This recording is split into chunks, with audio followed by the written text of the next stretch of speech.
All right, you are starting the bulletin with a big breaking news coming in. This is about the U.S. crackdown when it comes to immigration. Donald Trump government has announced new rules. Now, the new common sense rule, that is the name, the quote-unquote common sense rule for migrants, no automatic renewal for work permits, fresh screening for work extensions.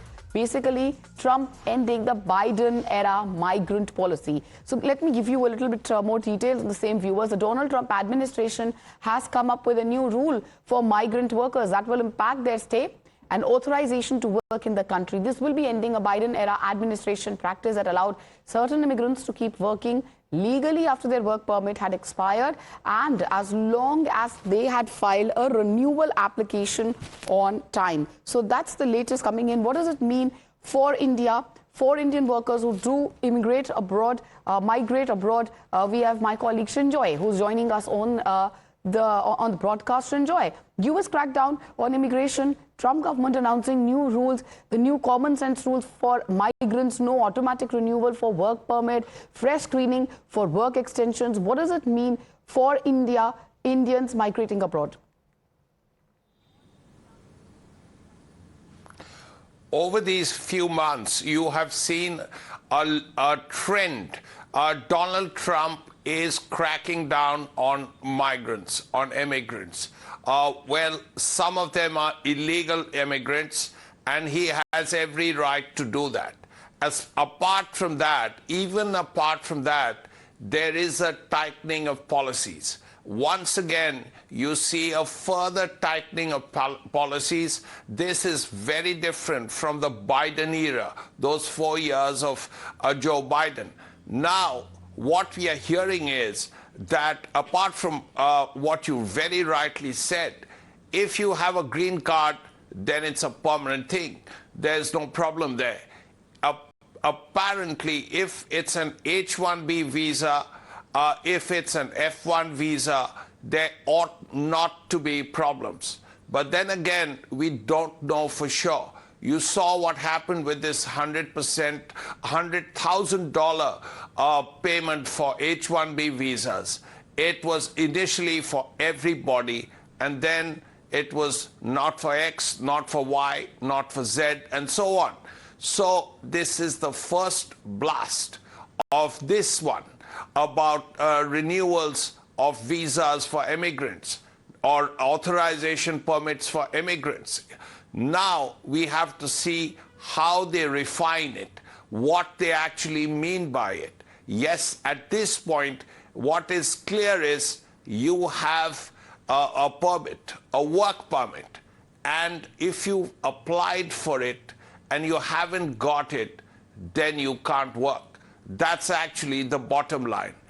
Now, surely there will be a lot of Indians here, but I imagine a lot of people who will be affected more will be Mexicans who have crossed the Rio Grande and are working in America, or other people from Central America. That is a possibility, but one has to admit that at least some Indians will face this problem. How this will get sorted out, we'll have to see what the Trump administration does about this in the future. Will there be a refinement of this policy, as was the case with this $100,000 case? We don't know. We'll just have to wait and see. Right, we'll have to wait and see, obviously, for more details to come out. But at the moment, how many Indian professionals do you see the workforce in US, likely to be impacted, and what type of impact, Srinjoy, do you think specific challenges could be faced by H-1B, families, and also do you think it could push perhaps Indian workforce to look for job opportunities in other countries? Well, first of all, if it affects people, it will not affect people with H-1B visas. But spouses of H-1B visas could be affected, which means that if one person has an H-1B visa, his or her spouse will be affected vis-a-vis this work permit issue. that's a place where Indians could be affected. Supposing someone is working there as, say, a professional in the IT sector, and his or her spouse has a work permit, and that will need to be renewed. Otherwise, the spouse will not be able to work. Now, there are going to be Indians in this sector who will face this problem, and efforts will have to be made to ensure that things get worked out. But it will not mean someone having to leave the country, because if a spouse has an H-1B visa, you can stay in America but not work in America. That's what it's going to be like. That's how it's going to impact the family. Srinjoy, do stay with us. Apologies, I'm interrupting you here because we also have KP Fabian, former diplomat, with us. Morning, sir. Thank you for joining us on Times Now. My colleague Srinjoy was just taking us through the impact it can have on the Indian workforce, the families in the US. But, sir, if you can talk about the impact, these moves can have on Indo-US relations. Could you elaborate on that, sir, as a former diplomat? Thank you. Let us look at what can be done by India or Indians in the U.S. on this.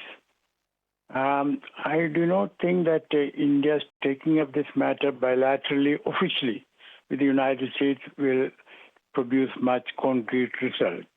That is only giving more leverage to the Trump administration. But what can be done is that people of Indian origin, Indo-Americans who are already American citizens, you can figure out their numbers. They should start writing emails to their senators and House of Representatives, both parties, as many emails as possible.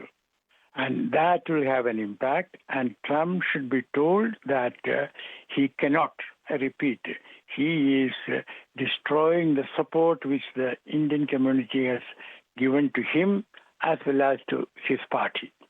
So that will have an impact.